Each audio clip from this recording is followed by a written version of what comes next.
Friends, welcome back to our channel.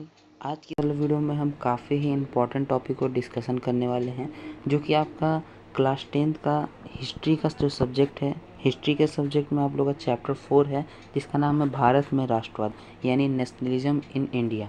तो भारत में राष्ट्रवाद आपके हिस्ट्री या आप फिर बोले आप सोशल साइंस का सबसे इम्पोर्टेंट चैप्टर है। सोशल साइंस के पाँचों सब्जेक्ट आपका जो अर्थशास्त्र, भूगोल, नागरिक शास्त्र, इतिहास, डिजास्टर मैनेजमेंट, पांचों सब्जेक्ट में सबसे ज़्यादा इम्पोर्टेंट चैप्टर आप बोलेंगे इसको तो इसमें कमी नहीं होगा। तो आज की इस वाले वीडियो में हम चैप्टर 4 का भारत में राष्ट्रवाद का पूरा टाइमलाइन आपके लिए लेकर के आने वाले हैं। टाइमलाइन का मतलब कि आपका जब से भारत का खोज हुआ है उस समय से लेके आपको जितने भी क्वेश्चन ईयर से रिलेटेड एग्ज़ाम में पूछे जाते हैं उन सारे क्वेश्चन को हम डिस्कशन करने वाले हैं। और इसका जो शुरुआत क्वेश्चन का होने वाला है, आप देख सकते हैं, वास्को डी गामा का भारत में आगमन से शुरुआत होगा। और इसका अंत हम बात करें तो काफ़ी ज़्यादा हमने लिया है, बहुत डिटेल से। इससे बाहर तो आपका इस चैप्टर से नहीं पूछता है। उसके बाद हमने अंत में भारत में गणतंत्र की स्थापना तक टॉपिक को लिया है। तो काफ़ी ही इम्पोर्टेंट वीडियो है आपका, अपने दोस्तों पर ज़रूर शेयर करिएगा इस वीडियो को। और इसका यह जो हम PDF दिखा रहे हैं, इस वीडियो को आप चाहते हैं तो आपको व्हाट्सएप चैनल का लिंक मिल जाएगा डिस्क्रिप्शन बॉक्स में, वहाँ से आप ज्वाइन हो सकते हैं। वहाँ से आपको पूरा का पूरा PDF मिल जाएगा। काफ़ी इंपॉर्टेंट वीडियो है, लास्ट तक बने रहिएगा, आपको हर चीज़ हम बतलाएंगे। और देखिए, ये जो टाइमलाइन है इसको करने का फ़ायदा ये होता है कि इससे आपको क्वेश्चन कहानी की तरह याद हो जाता है।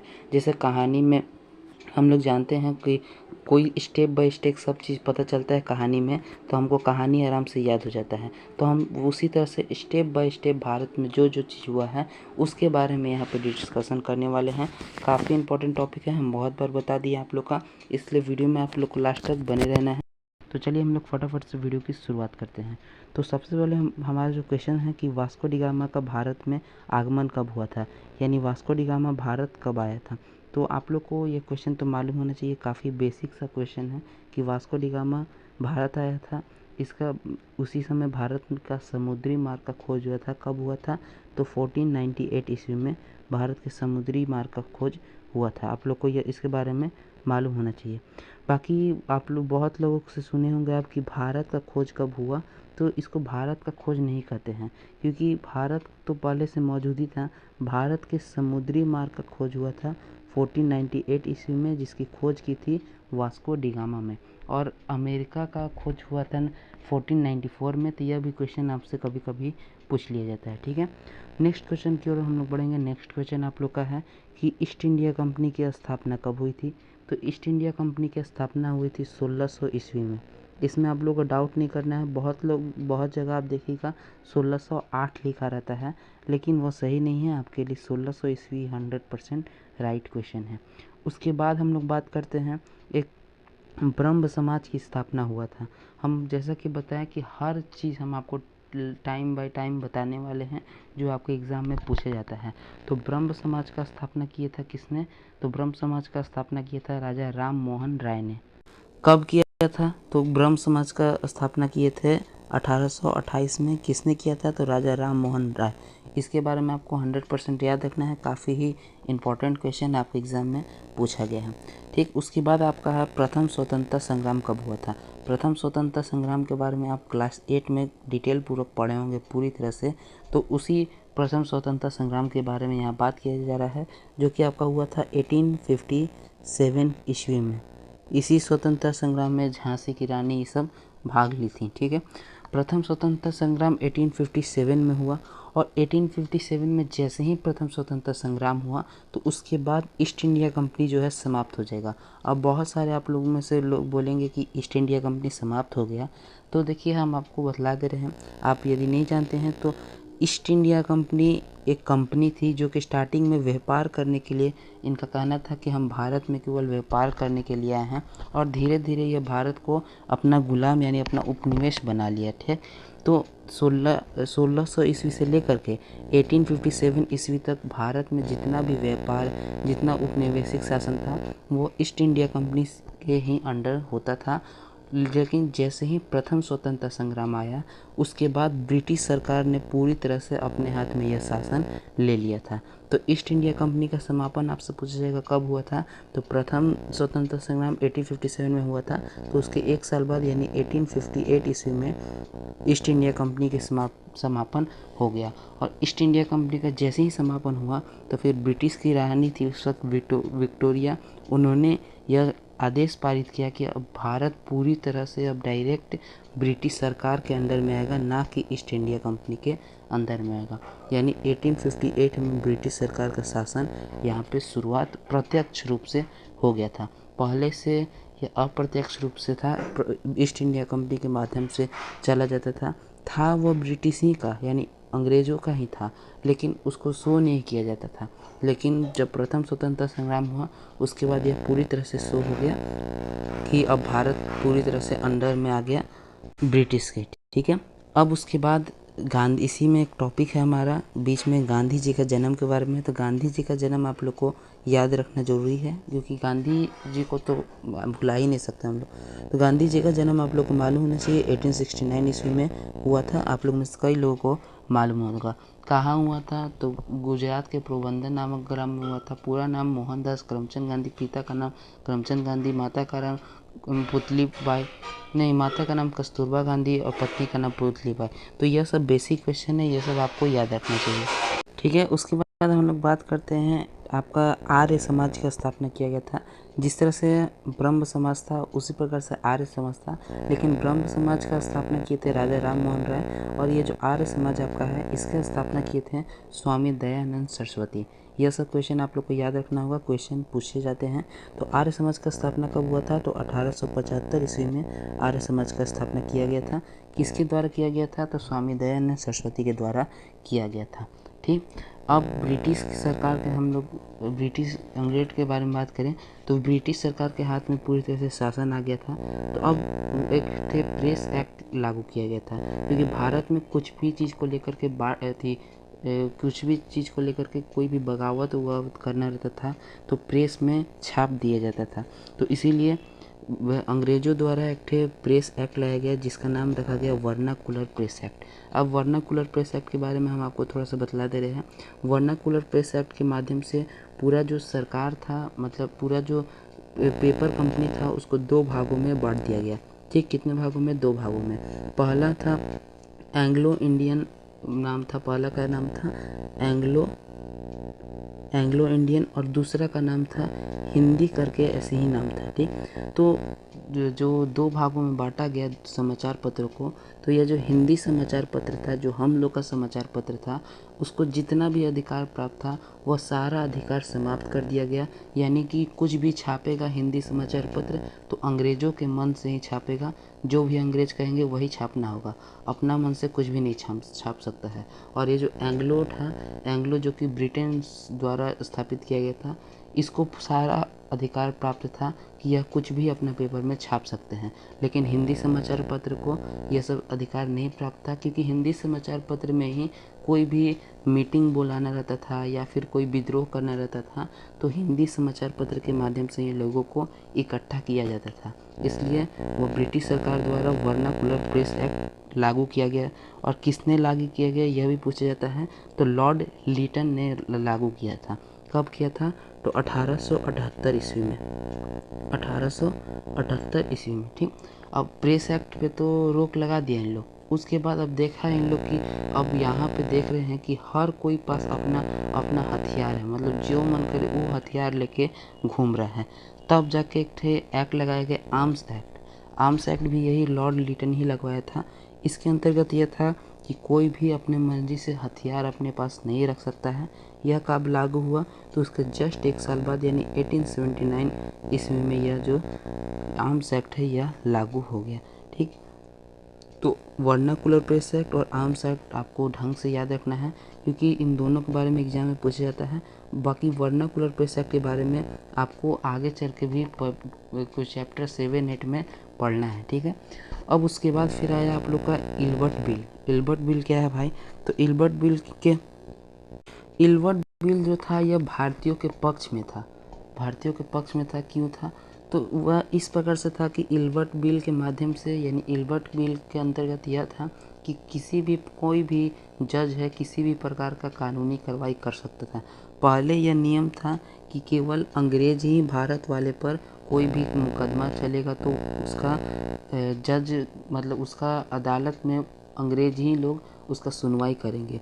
मतलब कोई भी हिंदुस्तानियों का किसी भी प्रकार का कोई भी कंप्लेन होता था तो उसका जो जज रहता था वह होता था अंग्रेज। ठीक, तो इस पे लोगों ने आवाज़ उठाया, तब जाके इल्बर्ट बिल लाया गया। इल्बर्ट बिल में यह कहा गया कि कोई भी किसी का भी सुनवाई कर सकता है, उसमें कोई भी भारतीयों को नहीं देखा जाएगा। तो इल्बर्ट बिल कब लाया गया था? तो 1883 ईस्वी में लाया गया था। लेकिन अब यह चूँकि यह अंग्रेज़ों के खिलाफ था इसलिए इसको ज़्यादा दिन तक तो उन लोग टिकने नहीं देगा, तो इसीलिए यह ज़्यादा दिन तक टिका नहीं था और आगे चल के यह जो इल्बर्ट बिल है यह ख़त्म हो गया था। ठीक है, उसके बाद हम नेक्स्ट क्वेश्चन की ओर हम लोग बढ़ेंगे। कांग्रेस की स्थापना, मोस्ट इम्पॉर्टेंट क्वेश्चन आपको हमेशा पढ़ना पड़ेगा। तो कांग्रेस की स्थापना आप लोगों को मालूम होना चाहिए 1885 ईस्वी में किया गया था। कब किया गया था? तो 1885 ईस्वी में, 1885 ईस्वी में किया गया था। किसके द्वारा किया गया था? तो ए हो ह्यूम नाम के व्यक्ति थे, उनके द्वारा किया गया था। और इसका प्रथम अध्यक्ष कौन थे? तो प्रथम अध्यक्ष थे डब्ल्यू.सी. बनर्जी का फुल फॉर्म की बात करें तो डब्ल्यू.सी. बनर्जी का फुल फॉर्म है व्योमेश चंद्र बनर्जी। इसके पहले क्या थे? तो अध्यक्ष थे। ठीक है, तो अब आपको फिर हम लोग बीच बीच में गांधी जी के बारे में पढ़ लें, क्योंकि हम बताएं आपको कि टाइमलाइन बढ़ रहे हैं। देखिएगा आप स्टार्टिंग से, तो पहले 1498 था, फिर 1600, फिर 1828, 1857, 1858, फिर उसके बाद 1869, 1875। मतलब हम लोग धीरे धीरे आगे बढ़ रहे हैं और जिस साल में जो जो भी कार्यक्रम हुआ है उन सब बारे में हम आपको बतलाते जा रहे हैं आगे बढ़ते बढ़ते। तो यहाँ पे हम लोग को बीच में पढ़ना पड़ेगा गांधी जी के बारे में और गांधी जी के अफ्रीका प्रवास के बारे में। यानी अफ्रीका बीच में गांधी जी एक ठे केस लड़ने के लिए गए थे। कब गए थे? तो यह भी आपको मालूम होना चाहिए। 1893 ईस्वी में गए थे और कब तक रहे थे वहाँ पे? तो 1915 ईस्वी तक वहाँ पे रहे थे। ठीक, और फिर साउथ अफ्रीका गए थे। किस लिए गए थे? तो एक ठे केस लड़ने के लिए, यानी वकालत करने के लिए। अब आप यह मत बोल दीजिएगा कि वकालत का पढ़ाई करने के लिए, नहीं, वकालत का पढ़ाई वो कंप्लीट कर लिए थे पहले से ही। वकालत करनी यानी कोई आदमी का केस लड़ने के लिए वहाँ पे आप गए थे। ठीक है, उसके बाद हम लोग नेक्स्ट आगे बढ़ते हैं। अगला आपका है कोलकाता कॉरपोरेशन एक्ट। यह कोलकाता कॉरपोरेशन एक्ट क्या है? तो ये ज़्यादा इंपॉर्टेंट नहीं है, लेकिन इससे भी क्वेश्चन एक आध दो बार पूछ लिया गया है। तो कोलकाता कॉरपोरेशन एक्ट यह था कि नगर निगम में जितने भी निर्वाचित सदस्य थे, मतलब जो वोट के माध्यम से जाते थे, उनकी संख्या कम कर दी गई थी। और जो गैर निर्वाचित थे, यानी कि जो अंग्रेज द्वारा मनमौजी किसी को भी पद पे बैठा देना था, उसकी संख्या बढ़ा दी गई थी। तो यह कोलकाता कॉरपोरेशन एक्ट 1899 ईस्वी में पारित किया गया था। और वो उसी ने पारित किया था जो कि जलियांवाला बाग, माफ़ करिएगा, जो कि थी बंगाल विभाजन के उत्तरदायी थे। मतलब कि लॉर्ड कर्जन द्वारा यह लागू किया गया था। लॉर्ड कर्जन द्वारा यह लागू किया गया था। इसके अंतर्गत क्या था? तो जितना भी वहाँ का नगर निगम था, नगर निगम में जितना भी निर्वाचित सदस्य था उसका सदस्यता कम कर दिया था। यानी निर्वाचित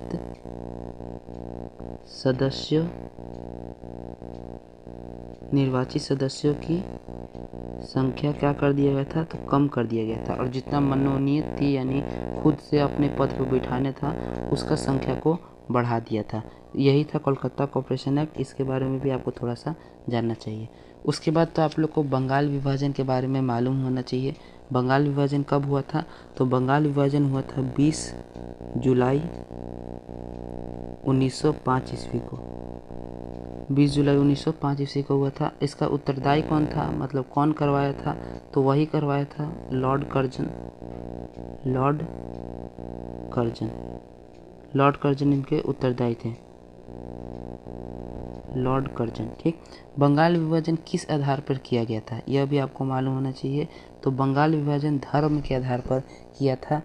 अंग्रेज़ों का पहले यही नारा था कि फूट डालो और राज करो, यानी भारतीयों में आपस में ही फूट डलवा दीजिए, यानी आपस में धर्म के नाम पर लड़वा दीजिए और उसके बाद हम लोग आराम से राज करते रहें, इन लोग कुछ नहीं बोलने वाले हैं। तो उसी प्रकार से बंगाल विभाजन में भी फूट डाल दिया था हम लोग हिंदू और मुसलमान के बीच और आपस में लड़ाई करवा दिया था और 2 भाग में बंटवा दिया था। ठीक है, तो बंगाल विभाजन आगे जाके रद्द भी होता है, तो हम उसके बारे में बतलाएंगे।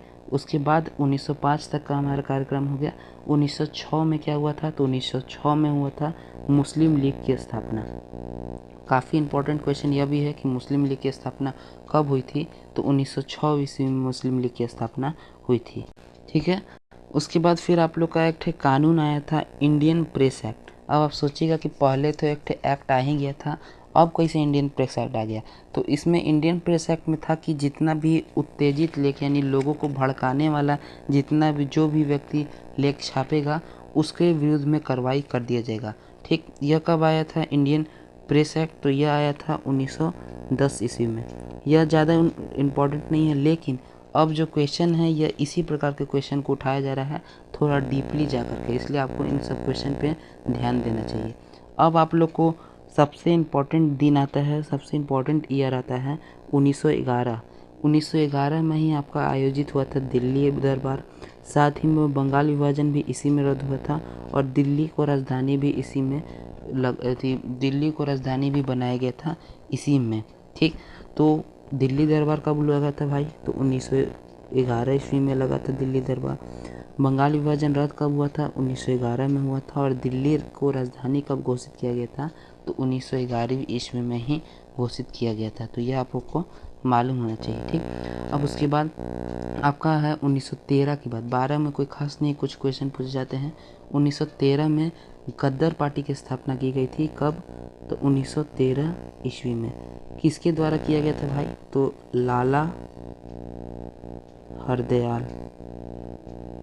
लाला हरदयाल द्वारा गद्दर पार्टी की स्थापना की गई थी। कब की गई थी, तो 1913 ईस्वी में। ठीक, उसके जस्ट एक साल बाद आपका प्रथम विश्व युद्ध शुरू हो गया था, जिसके बारे में आप क्लास 9 में एकदम विस्तार पूर्वक पढ़ के आए हैं। 1914 ईस्वी में प्रथम विश्व युद्ध शुरू हुआ था। कब तक चला था, तो 1918 ईस्वी तक चला था। उसके बाद फिर आदिवासी लोग में एक युद्ध था जो कि क्वेश्चन पूछा जाता है, उराव का विद्रोह और खोंड विद्रोह, 2 विद्रोह है, क्योंकि आदिवासी के बारे में आप अभी कोई ऑब्जेक्टिव में भी पूछा जा रहा है और ऊपर से आप जब दीर्घ क्वेश्चन को पढ़िएगा तो दीर्घ क्वेश्चन में भी इनके बारे में पूछा जाता है। तो पहला हमारा है उराव विद्रोह। तो उराव विद्रोह 1914 में ही शुरू हुआ था और कब तक चला, तो 20 तक चला, यानी कि 6 साल तक यह जो विद्रोह था यह चला था। इसका नेतृत्व किसने किया गया था, तो इनके बारे में बहुत बार पूछा जाता है, जतरा भगत ही इसका नेतृत्व किए थे। और किस लिए किए थे, तो यह जो जनजाति लोग हैं उनकी शिक्षा के लिए ये लड़ाई किए थे। उराव विद्रोह किस लिए हुआ था आपसे पूछा जाएगा, तो जनजातियों के शिक्षा प्राप्त करने के लिए हुआ था। किसने किया था, तो जतरा भगत जी ने किया था। कब किया था, तो 1914 ईस्वी से लेकर के 1920 ईस्वी तक किया था। जगह का नाम भी आप लोग जानिएगा, तो जगह का नाम था छोटा नागपुर। ठीक है, तो जगह के बारे में पूछेगा तो आप लिख सकते हैं। अब आप सोचिएगा कि इतना डीपली थोड़ा ना पूछेगा, डीपली भले नहीं पूछे, लेकिन यह क्वेश्चन में ज़रूर पूछेगा कि जतरा भगत के बारे में आप क्या जानते हैं। तो जो जानते हैं आपको लिखना ही पड़ेगा, तो उसके लिए हमने यह आपको बतला दिया है। बाकी उतना डीपली आपको जाने का ज़रूरत नहीं है, लेकिन यदि आपको एग्ज़ाम में अच्छा नंबर लाना है तो इतना आप लोग को करना पड़ेगा।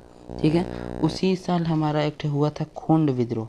खोंड का विद्रोह हुआ था 1914 ही में हुआ था खोंड विद्रोह। और यह कहाँ पे हुआ था, इसका केवल स्थान पूछा जाता है, तो उड़ीसा में हुआ था खोंड विद्रोह। ठीक है, तो जनजाति विद्रोह के बारे में आप लोग को याद रखना पड़ेगा। ठीक, अब हमने जैसा कि अभी बतलाया कि आप लोग का गांधी जी बीच में गए थे साउथ अफ्रीका वकालत यानी लड़ाई सुलझाने के लिए। तो उसके बाद गांधी जी फिर भारत आते हैं। कब आते हैं भारत गांधी जी, तो इसमें आप लोग डेट भी याद रखिएगा, 9 जनवरी 1915 ईस्वी को।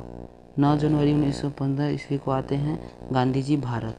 और इस दिन को एक दिवस के बाद, इस दिन को कहा जाता है हम लोग प्रवासी दिवस, प्रवासी दिवस, क्योंकि इसी दिन गांधी जी आए थे अपना देश, तो इसीलिए इसको प्रवासी दिवस के नाम से जाना जाता है। कब?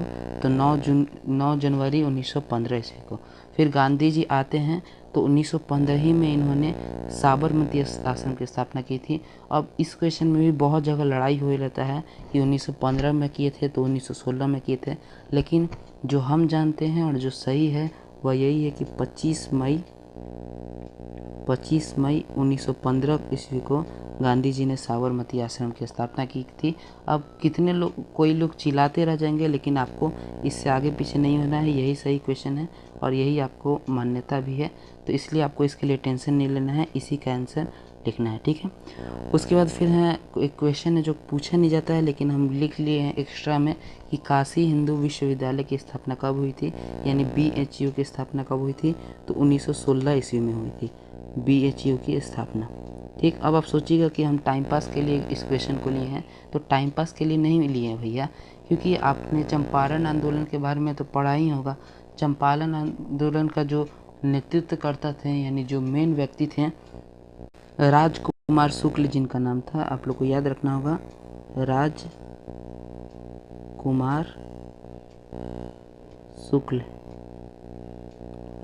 शुक्ल का जो गांधी जी से जब भेंट हुआ था, तो यहीं BHU का जब स्थापना हुआ था तो वहाँ पे राजकुमार शुक्ल भी आए थे और गांधी जी भी आए थे, तो इसीलिए आपको इस क्वेश्चन को ध्यान में रखना है।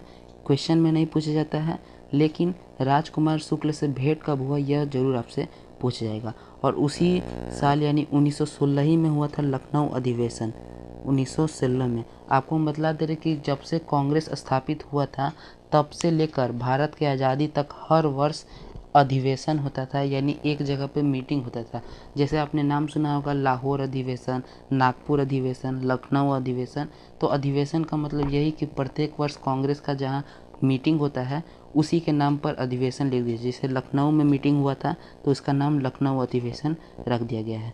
तो 1916 ही में जो लखनऊ अधिवेशन हुआ था, इसी लखनऊ अधिवेशन में राजकुमार शुक्ल ने चंपारण में जो भी हो रहा था गरीबों सा, किसानों सा तिनकठिया प्रणाली, उसके बारे में प्रस्ताव रखा था। ठीक है, तो लखनऊ अधिवेशन के बारे में आपको इतना पता रखना होगा कि 1916 ईस्वी में हुआ था और इसी में राजकुमार शुक्ल ने तिनकठिया प्रणाली के बारे में सभी लोगों को बताया था। और इसके बाद ही गांधी जी चंपारण यानी बिहार आए थे चंपारण सत्याग्रह के लिए। ठीक, उसके बाद 1916 में ही एनी बेसेंट और बाल गंगाधर तिलक द्वारा एक लीग की स्थापना की थी जिसका नाम था होम रूल लीग।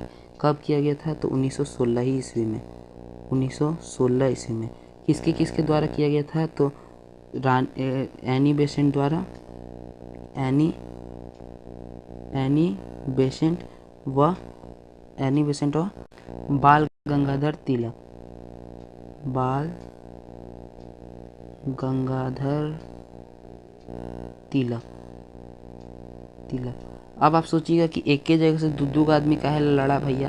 तो देखिए, एक के जगह से नहीं, ये जो रानी एनी बेसेंट थी, रानी हम बार बार बोल दे रहे हैं, एनी बेसेंट जो थी ये मद्रास से इसका शुरुआत की थी और बाल गंगाधर जो तिलक थे इन्होंने पुणे से इसका शुरुआत किया था। तो यह क्वेश्चन भी आप लोग को याद रखना होगा, बाल गंगाधर पुणे से और एनी बेसेंट कहाँ से? तो मद्रास से। ठीक, तो एक जगह से इन्होंने नहीं शुरू किया था। इतना नहीं पूछेगा आपसे, केवल यह पूछेगा कि होम रूल लीग की स्थापना कब और किसने की? तो 1916 में एनी बेसेंट और बाल गंगाधर तिलक ने की थी। ठीक, और 1916 में ही हुआ था रंपा विद्रोह। इसके बारे में खूब पूछा जाता है एग्जाम में।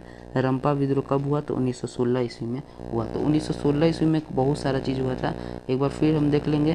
तो 1916 में BHU का स्थापना हुआ था, लखनऊ अधिवेशन हुआ था, होम रूल लीग की स्थापना हुई थी और रंपा विद्रोह भी 1916 ही में हुआ था। ठीक है, उसके बाद चंपारण सत्याग्रह हुआ था कब? तो 1917 में। चंपारण सत्याग्रह के बारे में तो आप जानते ही होंगे, गांधी जी के नेतृत्व में चलाया गया भारत में पहला आंदोलन था जो कि तीन-कठिया प्रणाली के विरोध में था। तीन कठिया प्रणाली, इसमें था क्या कि कोई भी किसान को अपने खेत के 3/20 भाग पर नील का खेती करना था। अब आप सोचिएगा इसमें दिक्कत क्या है भैया। तो देखिए है जो नील है, नील का खेती अगर आप एक खेत पे एक बार कर देते हैं तो उसके बाद वह खेत बंजर हो जाता है, यानी खेत बर्बाद हो जाता है। और अंग्रेज़ द्वारा यह नियम था कि 20/3 भाग में आप लोग को नील का खेती करना ही करना है, नेसेसरी है। तो इसीलिए किसान लोग का बहुत ज़्यादा दिक्कत हो रहा था, बहुत ज़्यादा लॉस हो रहा था। इसीलिए चंपारण सत्याग्रह गांधी जी के नेतृत्व में 1917 ईस्वी में किया गया था। और इसके जो मेन लीडर थे, जो कि पहले से भी काम आ रहे थे, वह थे राजकुमार शुक्ल। इन्होंने ही गांधी जी को बुलाया था चंपारण में, ठीक। उसके बाद एक आपका आदिवासी के विद्रोह में, आदिवासी में ही एक पूछा जाता है जनजातीय आंदोलन में संथाल विद्रोह। संथाल विद्रोह आपसे बहुत बार पूछा जाता है, तो इसका भी आप लोग डेट याद कर लीजिएगा, 1917 ईस्वी में हुआ था, ठीक है। कौन कहाँ से हुआ था, तो मयूरभंज जिले से हुआ था। तो ज़्यादा पूछता नहीं है, केवल संथाल विद्रोह कब हुआ तो इसके बारे में पूछेगा, तो आप बता दीजिएगा कि 1917 ईस्वी में संथाल विद्रोह हुआ था। फिर इसके अगला साल गांधी जी के नेतृत्व में एक और आंदोलन हुआ था, जो कि था अहमदाबाद मिल मजदूर आंदोलन। यह कब हुआ था, तो यह 1918 ईस्वी में हुआ था। इसका कहानी कुछ इस प्रकार से है कि अहमदाबाद में पहले के ज़माने में कोई भी रोग फैलता था, जैसे सबसे प्रसिद्ध रोग था प्लेग बीमारी। प्लेग यह बीमारी था कि एक व्यक्ति को अगर एक गांव में होता है तो पूरा गांव को एक बार में सफाचट कर देता था यह बीमारी, ठीक। तो अहमदाबाद में यही बीमारी फैल गया था बहुत तेज़ी से। तो जितने भी लोग थे वह जितने भी मज़दूर थे वह मिल छोड़ करके भाग रहे थे कि हमको मरना नहीं है, ठीक। तो अंग्रेज़ों द्वारा साजिश रचा गया और अंग्रेज़ बोले कि हम आपका जो भी आपका वेतन है उसको बढ़ा दे रहे हैं, और आप उनके वेतन को बढ़ा दिए, 2 गुना 3 गुना वेतन उन लोग का बढ़ा दिया। तो सारा लोग रुक गए फिर पैसा के लालच में, ठीक। और जैसे ही यह प्लेग महामारी ख़त्म हुआ फिर उनका वेतन कम कर दिया गया। तो इसीलिए अंग्रेज़ों वहाँ के किसानों द्वारा आंदोलन किया गया था, जिसको हम लोग कहते हैं अहमदाबाद मिल मजदूर आंदोलन, ठीक है। उसके बाद फिर आपका पूछता है, ये काफ़ी इम्पोर्टेंट है, खेड़ा आंदोलन कब हुआ था, तो खेड़ा भी उसी साल हुआ था 1918 ईस्वी में, ठीक।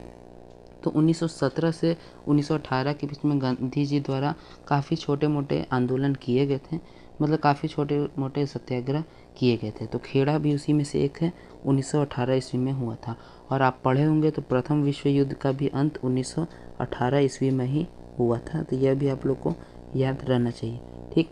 अब इसी पे अंग्रेज़ों द्वारा, अब हम आपको थोड़ा प्रथम विश्व युद्ध के बीच के बारे में बतला दे रहे हैं। तो देखिए प्रथम विश्व युद्ध जब शुरू होना था तो उस टाइम जितने भी भारतीय जितने भी जवान थे वह जाने से मना कर रहे थे युद्ध में। तो अंग्रेज़ों द्वारा ये वादा किया गया था कि आप हम लोग का युद्ध में, या युद्ध बोले तो फर्स्ट वर्ल्ड वार में आप हम लोग का साथ देते हैं तो हम आप लोग को आज़ादी दे देंगे, यानी कि भारत को हम लोग आज़ाद दे देंगे। अब आप भी जानते हैं कि कमीना लोग एक बार अपना जवान से मुकर जाता है तो उन लोग को जानबे करते हैं। तो उन लोग अपना जवान से मुकर गया अंग्रेज लोग, ठीक। अब क्या हुआ, तो लोगों में विद्रोह की भावना फैल गई, क्योंकि प्रथम विश्व युद्ध 1918 में समाप्त हो गया। तो लोग सोचे कि अब हमको मिलेगा आज़ादी, अब मिलेगा आज़ादी। उन लोग का कहला देवे जाए तो लोगों के बीच में आक्रोश फैल गया, लोग बगावत करने लगे।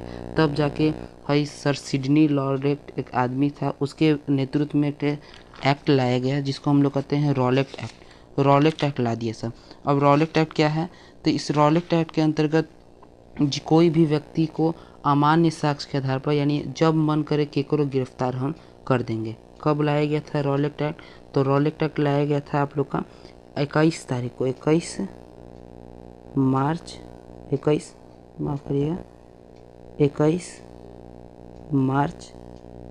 1919 ईस्वी का, 21 मार्च 1919 ईस्वी को लाया गया था। इसके अंतर्गत क्या था कि किसी को भी जब मन करे तब उन लोग गिरफ्तार कर सकता था। अगर अंग्रेज लोग को शक होता है कि आप क्रिमिनल हैं, आप हो या ना हो, उन लोग को खाली शक हो गया कि आप क्रिमिनल हैं तो आपको गिरफ्तार कर लेगा उन लोग। अब गिरफ्तार करने के बाद कौन सा सज़ा देगा, इसके लिए कोई भी कानून नहीं बनाया गया था, ठीक। तो अमान्य साक्ष्य के आधार पर इन लोग गिरफ्तार कर लेता था। किसके अंतर्गत, तो रॉलेट एक्ट किसके द्वारा लाया गया था, यानी अध्यक्ष कौन था, यह भी क्वेश्चन आप लोग को याद रखना होगा। तो इसके अध्यक्ष थे सिडनी रॉलेट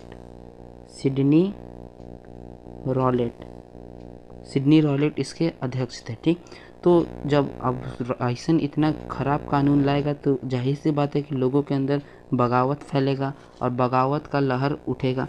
तो लोगों के अंतर्गत बगावत फैला और सबसे ज़्यादा हड़ताल थी। सबसे ज़्यादा जो इसका प्रभाव देखा गया पंजाब में। पंजाब में 6 अप्रैल को देशव्यापी हड़ताल घोषित कर दिया गया। हड़ताल पूरा देश स्तर पर यानी भारत में हर जगह कहा गया कि हर जगह आप लोग हड़ताल करिए। इस रॉलेट एक्ट कानून का हर जगह आप लोग विरोध करिए। ठीक, यानी देशव्यापी हड़ताल कब किया गया? तो 6 अप्रैल को। ठीक, 6 अप्रैल को देशव्यापी हड़ताल किया गया। तो उसके बाद 9 अप्रैल को पंजाब का 2 प्रमुख नेता थे। पंजाब का 2 प्रमुख नेता थे जिनका क्या नाम था? पहला नाम था, 2 लोग थे। पहला था डॉक्टर सत्यपाल और दूसरा थे आदमी कौन थे? दूसरा थे सैफुद्दीन किचलू। 2 व्यक्ति थे। इनको अंग्रेजों द्वारा गिरफ्तार कर लिया गया। कब गिरफ्तार कर लिया गया? 9 तारीख को गिरफ्तार कर लिया। ठीक, अब 9 तारीख को गिरफ्तार कर लिया तो लोगों के अंदर फिर से आक्रोश फैला कि हमारा आदमी को काहे गिरफ्तार कर लिया। तो लोगों द्वारा यानी वहाँ की जनता द्वारा 13 अप्रैल को एक शांतिपूर्व 13 अप्रैल 1919 को एक शांति ढंग से यानी शांति स्वभाव से पंजाब के अमृतसर के बगल में जलियांवाला बाग है। एक है जलियांवाला बाग है। उसमें शांतिपूर्ण सभा आयोजित किया गया जिसमें कम से कम 1300 से ज़्यादा आदमी मौजूद थे।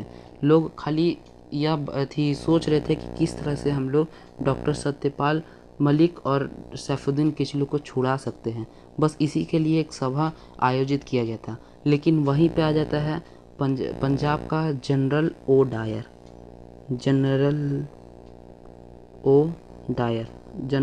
कौन है भाई?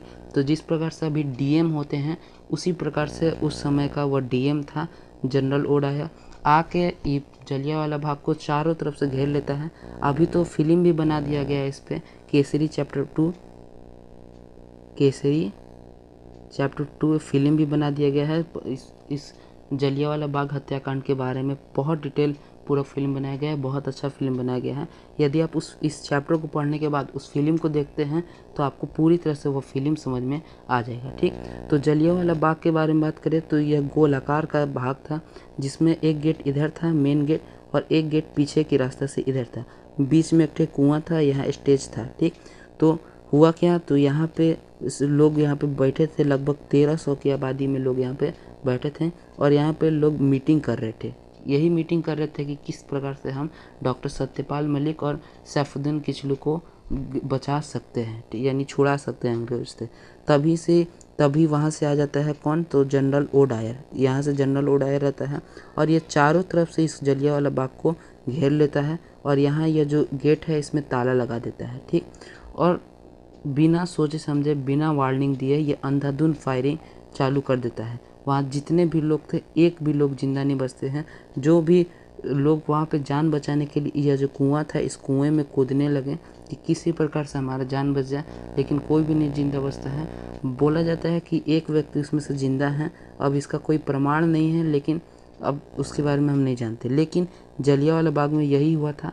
1300 आदमी को एक बार में ये जनरल ओ डायर मरवा दिया था। तो केसरी चैप्टर 2 फिल्म आपको टाइम मिलेगा तब जरूर देखिएगा, काफ़ी बढ़िया फिल्म बनाया गया है। ठीक, तो यही पूरा का पूरा घटनाक्रम हमने इतना देर में आपको समझा दिया जलियांवाला बाग के हत्याकांड के बारे में, जिसमें फिर से हम बतला दे रहे हैं।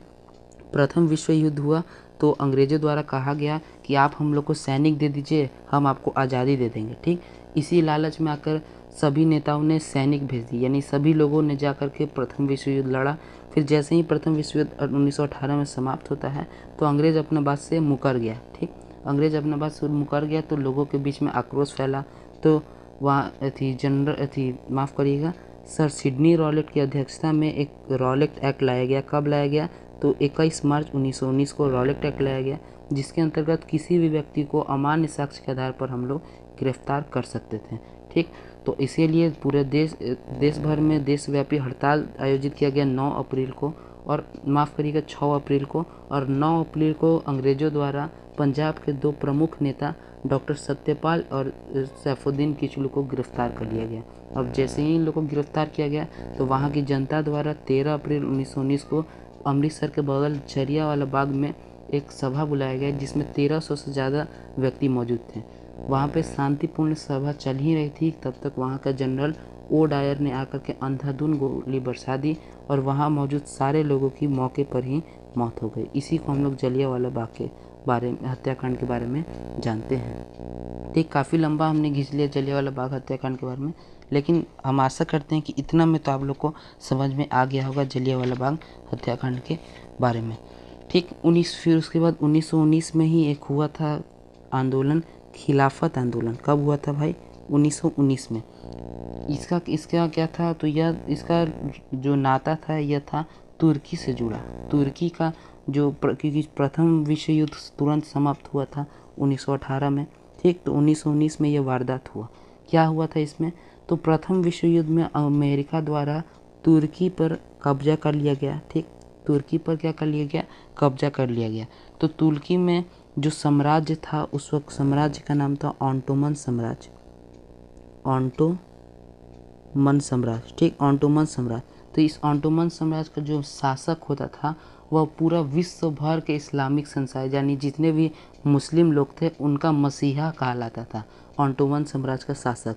लेकिन जब अमेरिका तुर्की पर कब्जा किया तो इस ऑटोमन साम्राज्य को समाप्त कर दिया।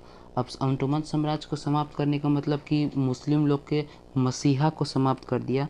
इसीलिए विश्व भर के सारे मुसलमानों में आक्रोश फैल गया और उसी में हिंदू मुसलमानों में भी यह भावना बढ़ने लगी और अंग्रेज के विरोध में इन्होंने खिलाफत आंदोलन शुरू किया। खिलाफत आंदोलन का मतलब अंग्रेजों के विरुद्ध में अंग्रेजों को खिलाफ किया। और इसके सबसे बड़ा बात है कि यह जो खिलाफत आंदोलन है, इस आंदोलन में गांधी जी ही प्रमुख नेता थे। अब आप सोचेंगे कि गांधी जी ये मुसलमानों का था तो गांधी जी इसमें क्यों थे? तो गांधी सोचे कि यही मौका है कि हम हिंदू और मुस्लिम को एक साथ ला सकते हैं, क्योंकि हम अंग्रेज हमेशा भड़काते रहे हैं। तो इसीलिए गांधी जी खिलाफत आंदोलन में प्रमुख नेता के रूप में सामने आए और खिलाफत आंदोलन में मुसलमानों का खुलकर समर्थन किया। लेकिन आगे चलकर यह भी आंदोलन दब जाता है। तो खिलाफत आंदोलन के बारे में यही जानना है आपको कि 1919 में हुआ था। तो तुर्की के ऑटोमन साम्राज्य को विघटित कर दिया गया था, जिस कारण से पूरे विश्व भर के मुसलमान लोगों के बीच आक्रोश फैला था और उन्होंने खिलाफत आंदोलन शुरू किया था। ठीक, तो इधर आप देखिएगा कि 2-3 सालों में जैसे ही प्रथम विश्व युद्ध खत्म होता है तो रॉलेट एक्ट भी हो गया, जलियांवाला बाग भी हो गया और खिलाफत आंदोलन भी हो गया। तो इन तीनों को देखते हुए गांधी जी ने असहयोग आंदोलन शुरू किया। असहयोग मतलब हम लोग अंग्रेजों का सहयोग अब नहीं करेंगे, क्योंकि प्रथम विश्व युद्ध में हमने सहयोग किया। प्रथम विश्व युद्ध में हमने पूरा अंग्रेजों का सहयोग किया, लेकिन उसके बदले में हमारे हाथ में कुछ भी नहीं आया, अंग्रेज सब खा पका गया। ठीक, तो इसीलिए गांधी जी ने आंदोलन शुरू किया और यह जो गांधी जी का पहला भारत में राष्ट्रीय स्तर पर आंदोलन था असहयोग आंदोलन, जिसका शुरुआत गांधी जी ने दांडी यात्रा से शुरू की। दांडी यात्रा के बारे में हम बात करेंगे थोड़ा सा। तो दांडी यात्रा, माफ़ करिएगा, यहाँ पे दांडी यात्रा यहाँ नहीं होना चाहिए, सविनय अवज्ञा आंदोलन में है, तो यह गलती से यहाँ पे आ गया है, माफ़ करिए, टाइपिंग का मिस्टेक हुआ है। यहाँ पे हमने असहयोग आंदोलन के बारे में आपको बताया कि असहयोग आंदोलन का प्रमुख कारण था रॉलेट एक्ट, जलियांवाला बाग हत्याकांड और खिलाफत आंदोलन।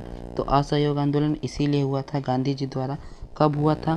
तो असहयोग आंदोलन हुआ था 1920 ईस्वी में। 1920 ईस्वी में। कब तक चला था? 1922 ईस्वी तक चला था। और इसमें पूछेगा कि किस अधिवेशन में पारित किया गया था? तो नागपुर अधिवेशन में। नागपुर अधिवेशन में ही इसको पारित किया गया था। नागपुर अधिवेशन कब हुआ था? तो 1920 ईस्वी में हुआ था। अब अधिवेशन के बारे में हमने अभी जस्ट बतलाया कि कांग्रेस द्वारा अधिवेशन यानी प्रत्येक वर्ष मीटिंग किया जाता था।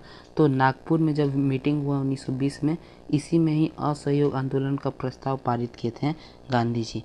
ठीक, तो असहयोग आंदोलन के बारे में आपने जान गया। अब उसके बाद ही उसी समय यानी 1920 में ही All Indian Trade Union Congress की स्थापना की गई। 1920 ईस्वी में। क्या नाम था इसका? छोटा शॉर्ट फॉर्म है AITUC। बहुत बार क्वेश्चन में पूछा जाता है कि all India trade Union Congress यानी AITUC की स्थापना कब हुई थी? तो 1920 ईस्वी में हुई थी इसकी स्थापना। फिर कम्युनिस्ट पार्टी के बारे में पूछा जाता है कि कम्युनिस्ट पार्टी की स्थापना कब हुई? तो कम्युनिस्ट पार्टी की भी स्थापना हुई थी 1920 ईस्वी में ही। यह क्वेश्चन आप लोग को याद रखना है। वैसे तो जितना भी हम क्वेश्चन बतलाए हैं, सारा का सारा क्वेश्चन आप लोग को एग्ज़ाम में 100% पूछने वाला क्वेश्चन है, इसलिए आपको सारा का सारा क्वेश्चन याद रखना है, ठीक है। उसके बाद फिर आप लोग का है मोपला विद्रोह। मोपला विद्रोह काफ़ी लंबा समय तक चलने वाला विद्रोह है। यह 1800 से ही पहले से विद्रोह चलते आ रहा था, लेकिन 1921 में जाकर के यह प्रत्यक्ष रूप से हुआ था। कहाँ हुआ था भाई? तो केरल में हुआ था। केरल में कहाँ पे? तो मालाबार तट में। मालाबार, केरल के मालाबार तट में हुआ था मोपला विद्रोह 1921 ईस्वी में, ठीक। तो हमने आपको बतलाया कि जो असहयोग आंदोलन था वह 1920 में शुरू हुआ था, तो यह समाप्त हुआ था 1922 ईस्वी में। इसका प्रमुख कारण था चोरा चोरी कांड। चोरा चोरी कांड क्या है भैया? पल कब हुआ था ये जान लीजिए। तो 1922 ईस्वी में हुआ था, ठीक। अब चोरा चोरी कांड के बारे में हम आपको बतला दे रहे हैं। देखिए, गांधी जी का कहना था कि हम कोई भी आंदोलन करेंगे तो अहिंसा के साथ करेंगे, यानी हिंसा हमको पसंद नहीं है, हम हर चीज़ शांतिपूर्वक करना चाहते हैं। लेकिन एक 1922 ईस्वी में उत्तर प्रदेश यानी यूपी के एक ठे जगह है, गोरखपुर जिला के एक ठे जगह है चौरा चौरी। चौरा चौरी पुलिस थाना है चौरा चौरी में। वहाँ पे 5 फरवरी को लोग जा रहे थे प्रदर्शन करते हुए। मतलब कि हम फिगर के माध्यम से समझ आ रहे हैं आपको कि इस तरह का एक ये मान के चलिए पुलिस चौकी है, यह मान के चलते हम लोग, यह है पुलिस चौकी, ठीक। इसके सामने से लोग जा रहे थे प्रदर्शन करते हुए।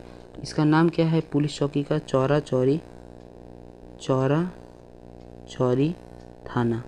चौरा चौरी थाना है। यह कहाँ पड़ता है भाई? ये चौरा चौरी जो थाना है ये कहाँ पड़ता है? तो यह पड़ता है आपका उत्तर प्रदेश के गोरखपुर जिला में। गोरखपुर जिला अभी भी है, उसी में यह स्थान है चौरा चौरी थाना, ठीक। तो इसके सामने से लोग जा रहे थे प्रदर्शन करते हुए। थी उसी टाइम असहयोग आंदोलन चल रहा था, तो असहयोग आंदोलन का ही प्रदर्शन करते हुए जा रहे थे। तभी वहाँ के जो पुलिस अधिकारी थे, वहाँ के जो अंग्रेज थे, वह इन पर 1-2 राउंड फायरिंग कर दिए। अब इन लोग पहले ही से जोश में थे, आओ जोश में हो गए, तो जितने भी लोग थे वो सारे इन घुस गए इसके अंदर, थाना के अंदर घुस गए। और 22 गो इसमें पुलिस मौजूद था, सारे पुलिस को लाठी से मार मार कर मुआ दिए। और 22 जितने भी 22 व्यक्ति थे, 22 व्यक्ति की मौके पर मौत हो गई। अब जैसे ही ये समाचार गांधी जी सुने तो उनको तो भाग पड़ गया, क्योंकि वो चाहते थे कि हम कोई भी आंदोलन करें हम तो शांतिपूर्ण तरह से होना चाहिए, ना कि एकदम विद्रोही रूप से, ठीक। तो 5 फरवरी को यहाँ चौरा चौरी कांड हुआ, तो इसी कारण से गांधी जी सदमा में चल गए और इन्होंने 12 फरवरी 1922 ईस्वी को इसको असहयोग आंदोलन को समाप्त कर दिया। और यह गांधी जी के जीवन का सबसे बड़ा भूल माना जाता है। और आज तक कई लोग ऐसे होते हैं जो गांधी जी से नफरत करते हैं इसी कारण से, क्योंकि गांधी जी आगे चलकर जब भारत छोड़ो आंदोलन होता है, माफ करिए, जो अंतिम आंदोलन होता है भारत छोड़ो आंदोलन, उसमें गांधी जी खुद नारा देते हैं, करो या मरो, यानी उनको मारना है तो मारो या फिर खुद मर जाओ। तो जब आपको लास्ट में यह मार्ग अपनाना ही पड़ा, इससे अच्छा आप इतना अच्छा खासा आपका आंदोलन चल रहा था। यदि माना जाता है, बहुत लोग बताते हैं कि यह जो असहयोग आंदोलन था यह 3 से 4 महीना और चलता तो भारत उसी वक्त हमारा आज़ाद हो जाता, 2022-23 में ही आज़ाद हो जाता, इतना समय नहीं लगता। तो इसीलिए बहुत लोग गांधी जी को अभी भी गाली देते हैं कि इनको अगर ऐसा रूप अपनाना ही था तो यह चौरा चौरी के बाद यह उनको समाप्त ही नहीं करना चाहिए था, लेकिन उन्होंने समाप्त कर दिया। और उसके बाद 11 तारीख को इन्होंने समाप्त किया और 18 फरवरी को इनको जेल में भेज दिया गया। कब तक जेल में रहे थे? तो ये 1927 तक रहे थे जेल में, 22 से लेकर 27 तक, 5 से 6 साल का यहाँ पे इनको कारागार हो गया था। तो यही था आपका चौरा चौरी कांड, असहयोग आंदोलन इसी में समाप्त हो गया था। ठीक है, इसको तो एक्सप्लेन पूर्वक हमने बहुत ज़्यादा बतला दिया, इतना नहीं बतलाना था, लेकिन हमने जितना भी बतलाया इससे आप लोगों को 100% इसको क्वेश्चन के बारे में समझ में आ जाएगा और आपको कोई भी दिक्कत नहीं आने वाला है। ठीक है, अब हम आगे बढ़ते हैं और नेक्स्ट क्वेश्चन हमारा है 41 नंबर क्वेश्चन कि स्वराज पार्टी की स्थापना कब हुई थी। तो स्वराज पार्टी की स्थापना के बारे में बात करें 1923 ईस्वी में हुआ था। कब हुआ था? तो 1923 ईस्वी में। यह 2 लोगों के सहयोग से हुआ था। पहला तो गांधी जी के, माफ़ करिएगा, नेहरू जी के पिताजी यानी जवाहरलाल नेहरू के पिताजी इनमें थे, जिनका नाम था मोतीलाल नेहरू, मोतीलाल नेहरू, और प्लस में दूसरे व्यक्ति थे चित्तरंजन दास। ठीक, मोतीलाल नेहरू और चित्तरंजन दास ने मिलकर के यह स्वराज पार्टी की स्थापना की थी और इनका उद्देश्य था कि अपना स्वराज की प्राप्त करना, स्वराज हम लोग को मिलना चाहिए। और इसका प्रथम सम्मेलन भी अब क्वेश्चन में पूछ लिया जाता है, कई बार पूछा गया है और अब पूछता भी है कई बार कि इसका प्रथम सम्मेलन कब हुआ था। तो इसका प्रथम सम्मेलन हुआ था इलाहाबाद में। कब हुआ था? तो जिस दिन इसका स्थापना हुआ था तभी हुआ था, यानी कि 1923 ईस्वी में हुआ था। ठीक है, उसके बाद ही एक घटना के बारे में आप सुने होंगे, काकोरी ट्रेन कांड। कब हुआ था ये काकोरी ट्रेन कांड? तो काकोरी ट्रेन कांड हुआ था 9 अगस्त 1925 को। इसके बारे में पूछा नहीं जाता एग्जाम में, लेकिन आप जान जाइए कि काकोरी ट्रेन कांड, काकोरी एक जगह का नाम है जहाँ से ट्रेन में भारत का जितना भी गहना उहना था, खनिज उनिज था, ये सब लदा के जा रहा था। मतलब भारत के खनिजों को लूट कर अंग्रेजों द्वारा ले जाया जा रहा था। तो उसी में से 4 लोगों को, उनका नाम तो अभी हमको नहीं याद है, लेकिन 4 लोगों को पता चला, 4 लोगों को पता चला कि भारत के खनिजों को चुरा करके ले जा रहा है अंग्रेज अपने यहाँ। तो उन्होंने 9 अगस्त 1925 के उस ट्रेन को रोककर सारा सामान वहाँ से लूट लिया और वहाँ से भाग गए। तो इसी को काकोरी ट्रेन कांड के नाम से जाना जाता है। ठीक है, उसके बाद फिर आपका है राष्ट्रीय स्वयंसेवक संघ, इसी को हम लोग कहते हैं आरएसएस की स्थापना कब हुई थी? तो आरएसएस की स्थापना हुई थी 1925 ईस्वी में है। 1925 ईस्वी में हुआ था। किसके द्वारा स्थापित किया गया था? तो यह भी क्वेश्चन काफ़ी बार पूछा जाता है। तो के.बी. हेडगवार द्वारा यह जो था स्थापित किया गया था और इसका एक ही उद्देश्य था, हिंदुत्व, हिंदू राष्ट्र। इसका मतलब क्योंकि मुसलमानों द्वारा मुस्लिम लीग के माध्यम से प्रत्यक्ष रूप से यह विद्रोह किया जा रहा था कि हमको मुस्लिम कंट्री चाहिए। तो उस समय भी के.बी. हेडगवार जो थे वो, उनके मन में ये भावना आया कि अगर मुसलमान अपने लिए देश का मांग कर सकते हैं तो हम भी अपने लिए देश का मांग करेंगे। और इन्होंने राष्ट्रीय स्वयंसेवक संघ यानी आरएसएस की स्थापना की थी 1925 में। और आपको बतला दें, ये जो के.बी. हेडगवार थे यह बाल गंगाधर तिलक के ही शिष्य थे, यानी बाल गंगाधर तिलक के स्टूडेंट थे। ठीक है, तो इनके बारे में आप लोग को थोड़ा बहुत जान लेना है, जो कि हमने आपको बतला दिया। ठीक, उसके बाद बारदौली सत्याग्रह हुआ था, जिसकी सरदार वल्लभ भाई पटेल के नेतृत्व में हुआ था। कब हुआ था? तो 1928 ईस्वी में। इसमें हुआ था, क्या था कि एक जगह था, उसमें जहाँ नाम था बारदौली, गुजरात का ही सूरत में एक जगह है जिसका नाम था बारदौली। वहाँ पे अंग्रेजों द्वारा बहुत ज़्यादा कर यानी टैक्स लगा दिया गया था खेती पर। इसी के लिए लोगों ने, वहाँ की महिलाओं ने खास करके सत्याग्रह किया और इसका जो नेतृत्व किया था, सबसे पहले प्रत्यक्ष रूप से नेतृत्व इसी में किए थे सरदार वल्लभ भाई पटेल। सरदार वल्लभ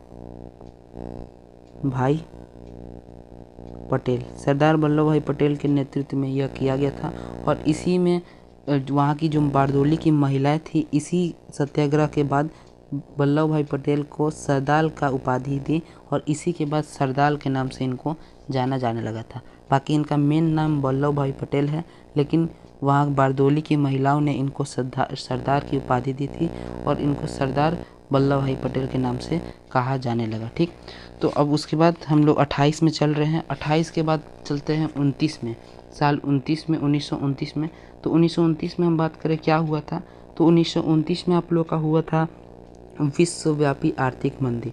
इसके बारे में आप लोग को इकोनॉमिक्स में भी पढ़ना है, जो कि मंदी का मतलब कि पूरा विश्व में ना तो वस्तु का मूल्य रह गया ना तो पैसा का मूल्य रह गया। ठीक है, तो इसके बारे में आप लोग को बस इतना जानना है, आगे आपको ढंग से पढ़ना होगा। खाली इतना जान लीजिए, विश्वव्यापी आर्थिक मंदी 1929 में आया था, पूरे विश्व भर में यह फैल गया था। ठीक है, उसके बाद हम लोग बात जानते हैं लाहौर अधिवेशन के बारे में। लाहौर अधिवेशन कब हुआ था?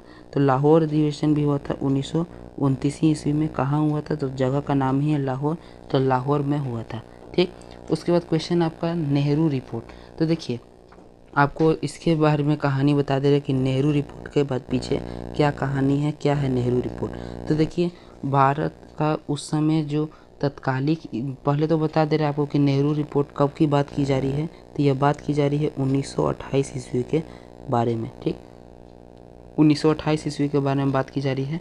तो नेहरू रिपोर्ट क्या था? तो भारत के उस समय जो तत्कालिक जो वायसराय थे, उनका कहनाम था कि हम लोग साइमन कमीशन का विरोध करते। पहले तो हम लोग को साइमन कमीशन के बारे में जानना होगा, उसके बाद हम आपको नेहरू रिपोर्ट के बारे में बतलाते हैं।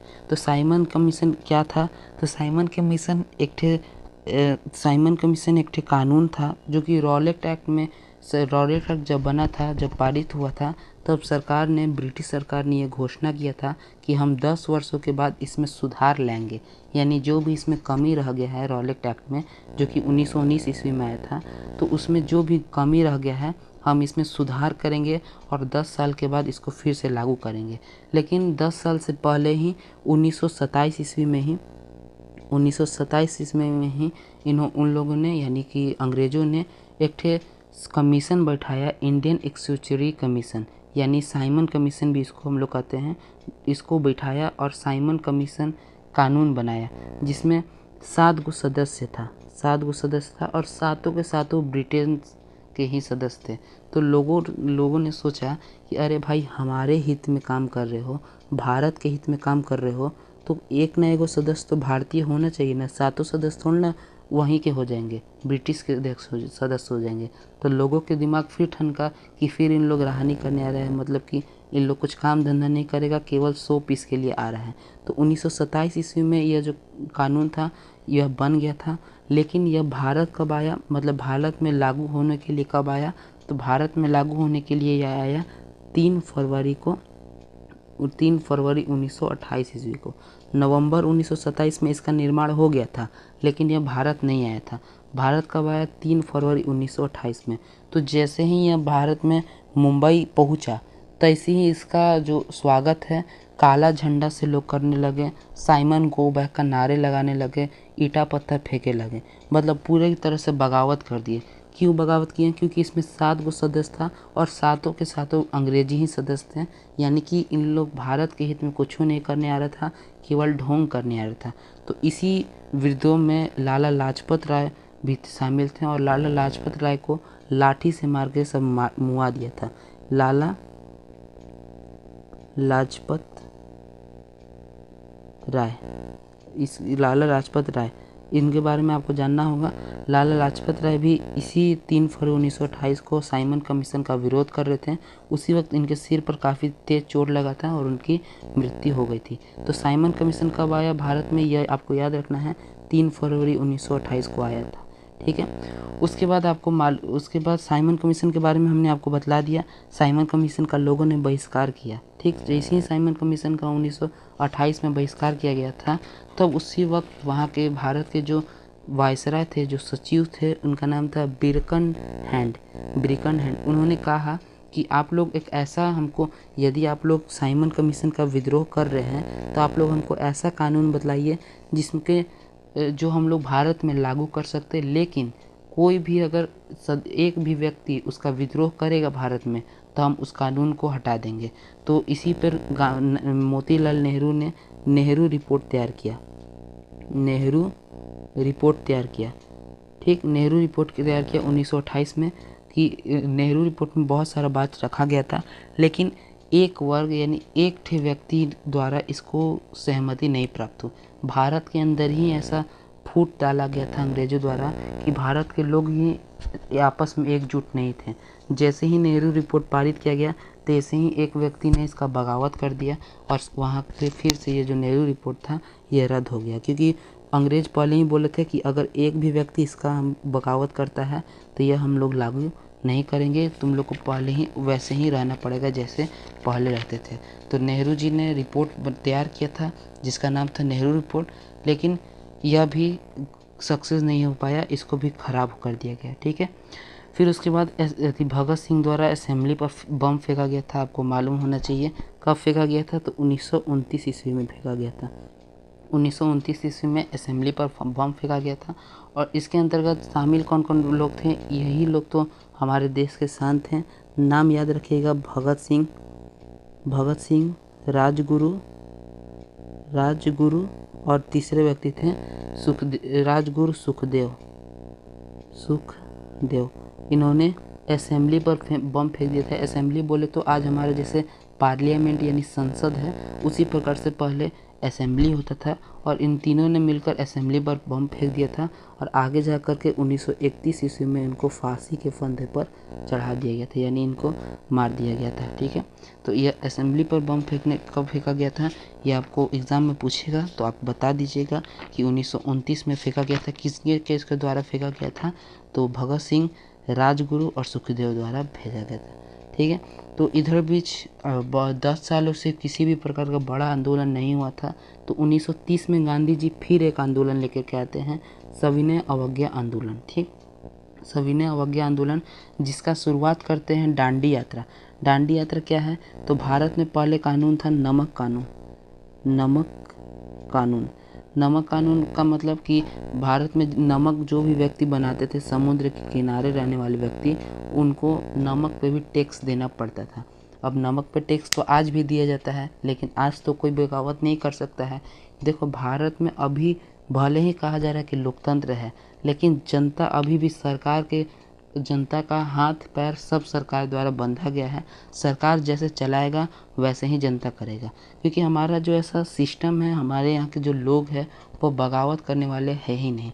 दांडी यात्रा का बगावत क्यों किया गया था, दांडी यात्रा क्यों किया गया था, क्योंकि भारत में नमक पर कानून लगाया गया था। नमक हमारा सबसे मूलभूत चीज़ है, उसी पर कानून लगा दिया गया था अंग्रेजों द्वारा, इसीलिए दांडी यात्रा किए थे गांधी जी। लेकिन अब तो नमक पर, हमारे खाने पर, नमक पर, पहनने पर, चलने पर, हर चीज़ पर टैक्स है। यहाँ तक कि इंसान मरता है तो उनके कफन पर भी टैक्स लगाया जा रहा है। हमारा देश का जो तिरंगा है उस पर भी टैक्स लगाया जा रहा है, हर चीज़ पर टैक्स लगाया जा रहा है। तो इसका बगावत क्यों नहीं करे, कोई नहीं करेगा, क्योंकि सब कोई इस बहम में है कि हम लोग लोकतंत्र में जी रहे हैं। लेकिन लोकतंत्र में सही में कोई नहीं जी रहा है। यदि लोकतंत्र में हम जीते तो जितना भी जनता के मंजूरी का काम है वह होता। जैसे अग्निवीर के लिए 2-3 साल पहले आंदोलन किया गया था, जनता नाखुश थी इससे। अग्निवीर वाला जो नियम लगाया गया था कि 18 वर्ष से 24 वर्ष तक ही व्यक्ति आ पाते हैं, तो उसके लिए कितना बड़ा आंदोलन किया गया था। फिर भी बात लास्ट में सरकार की ही मानी गई, जनता की बात नहीं मानी गई।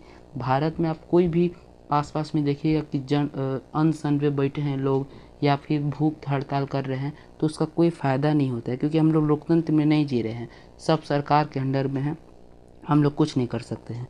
बाकी दांडी यात्रा उस समय अभी से बढ़िया तो उस समय था कि गांधी जी जैसा व्यक्ति जिंदा थे जिन्होंने अंग्रेज का भी सामना कर दिया था नमक पे कर लगाने पर। अभी तो हर चीज़ पर कर लगाया गया है, लेकिन कोई इसके विरुद्ध में बोलने वाला नहीं है।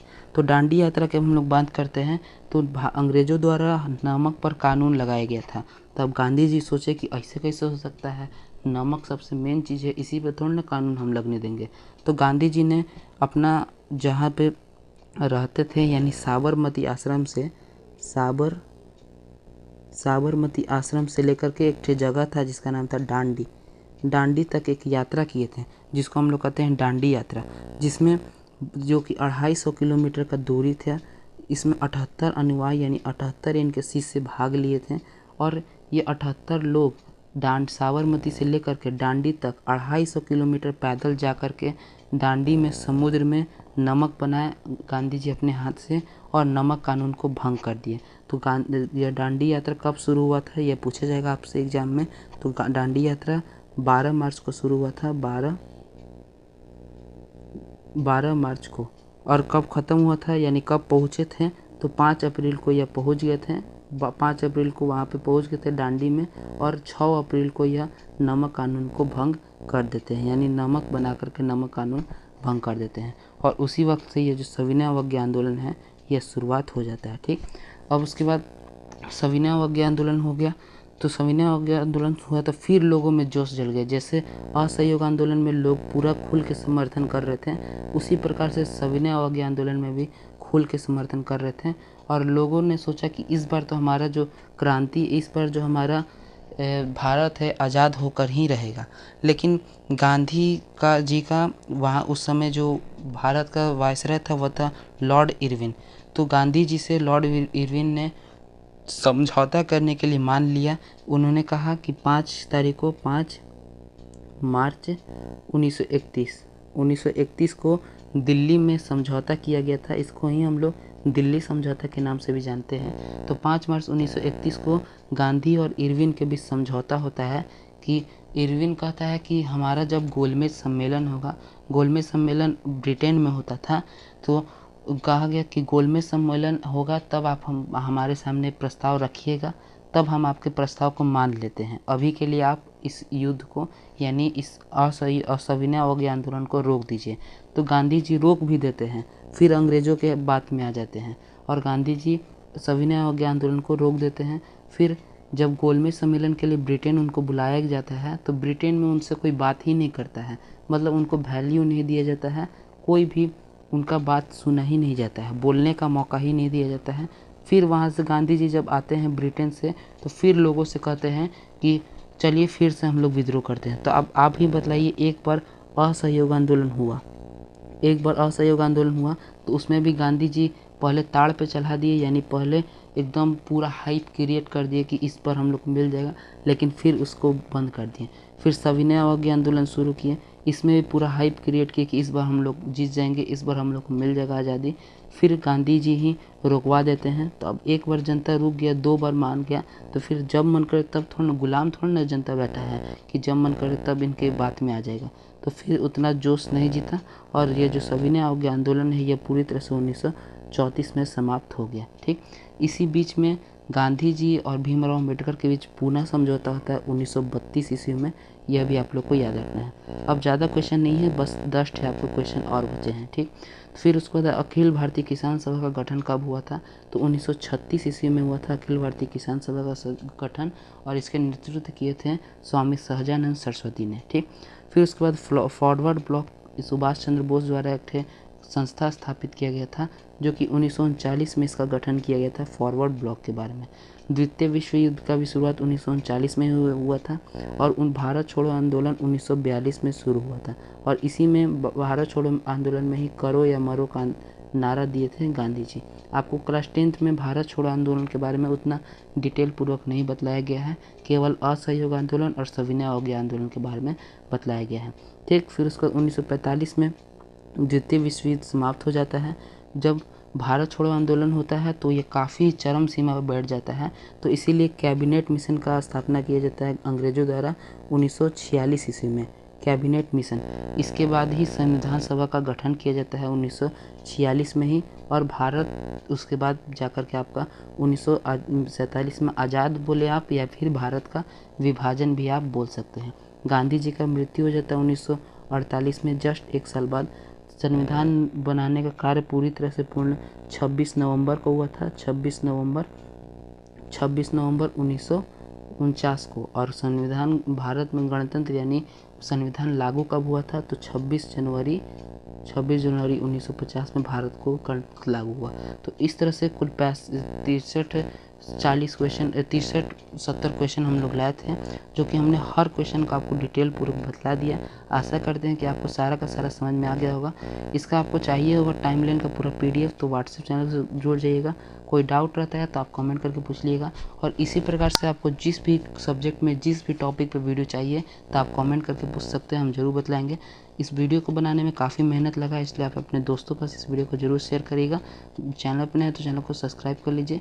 हम मिलते हैं आपसे नेक्स्ट वीडियो में, तब तक के लिए जय हिंद, जय भारत।